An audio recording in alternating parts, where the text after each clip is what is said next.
Guru Supriyani cari tempat tinggal usai Camat Baito diganti. Bupati Konawe Selatan, Surunudin Dangga menarik Sudarsono dari jabatan Camat Baito dan menggantinya dengan Ivan Ardiansyah, ex-Kasatpol PP Konawe Selatan. Sudarsono merupakan sosok yang sering mendampingi Guru Supriyani menghadapi kasus penganiayaan siswa.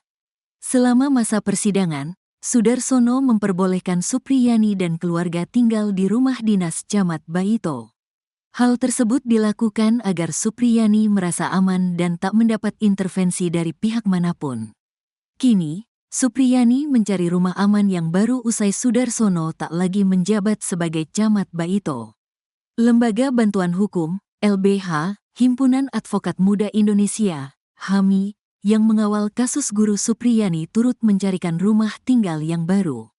Sementara itu, Surunudin Dangga menawarkan rumah dinas Bupati Konawe Selatan untuk ditinggal Supriyani.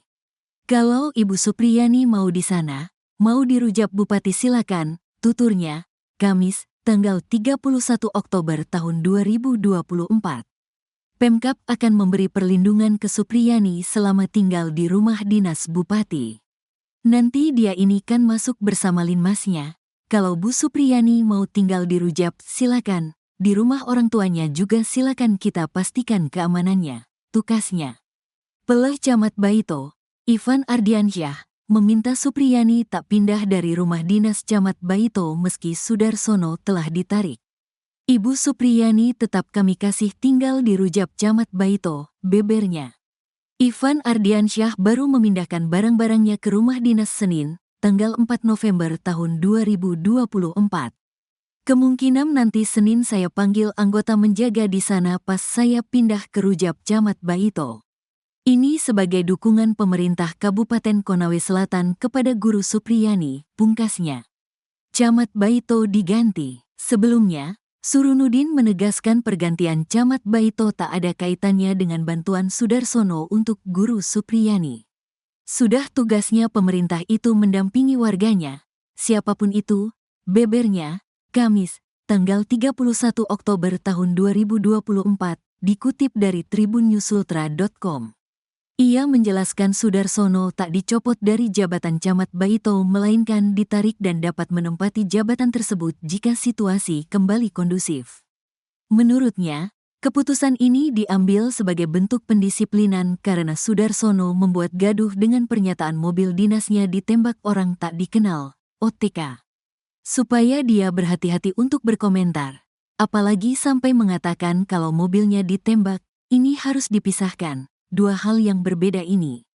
Padahal kita belum tahu penyebab kaca itu pecah. Apakah diketapel atau seperti apa, yang berhak mengatakan itu adalah laboratorium Polri, tegasnya. Ia juga mempermasalahkan sikap Sudarsono yang tidak melapor hingga kasus Guru Supriyani viral.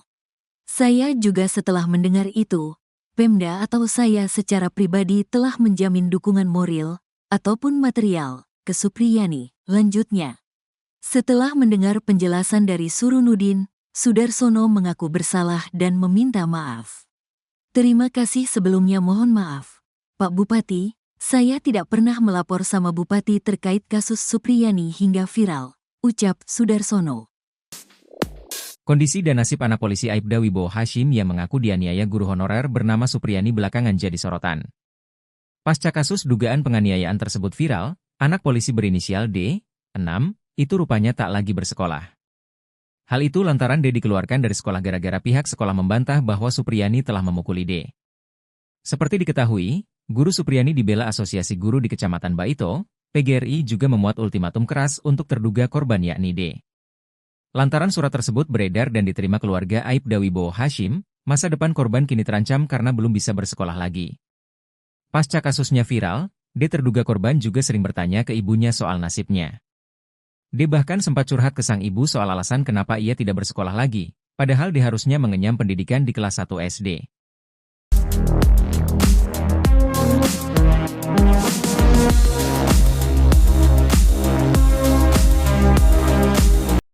Kemudian ada juga pelanggaran kode etik dalam hal ini ya, penanganan perkara ini. Karena apa?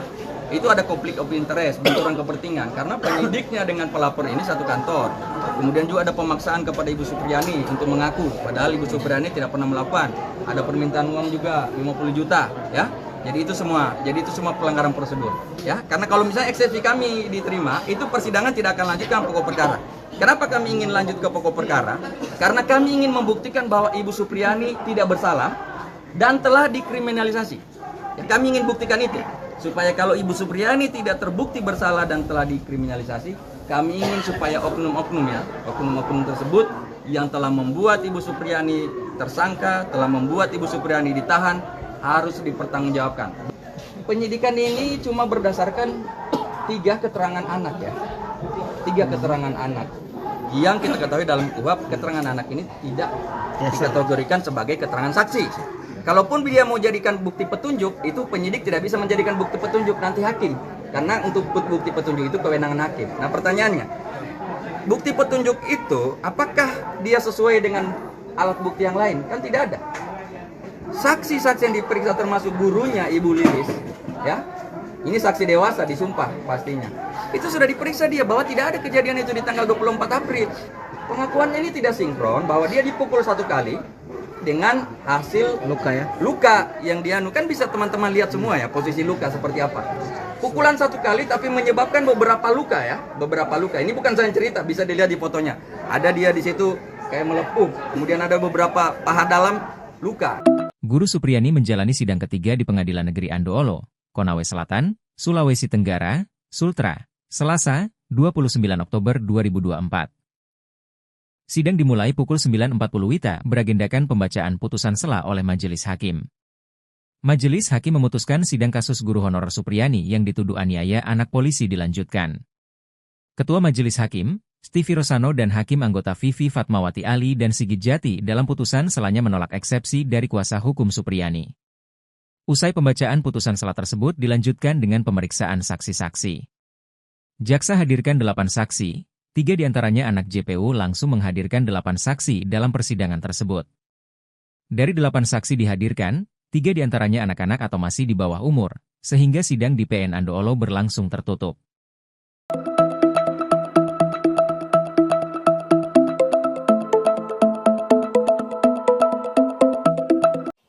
Di balik kasusnya yang saat ini sedang berjalan, Supriyani, guru honorer ini tengah mendapat perhatian khusus.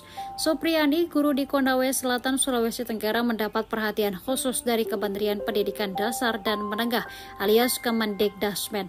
Kemendikdasmen turut menangani kasus tersebut dan merencanakan pengangkatan Supriyani sebagai guru pegawai pemerintah dengan perjanjian kerja alias P3K melalui jalur afirmasi. Hal itu disampaikan oleh Mendikdasmen Profesor Abdul Mutimbet pada Rabu 23 Oktober 2024. Ternyata Supriyani kini diketahui tengah mengikuti seleksi P3K guru. Supriyani pun akan langsung diterima melalui jalur afirmasi. Selain itu, Muti menambahkan hal ini juga sudah dikondisikan dengan Dirjen Guru dan Tenaga Kependidikan Profesor Dr. Nunuk Suryani MPD.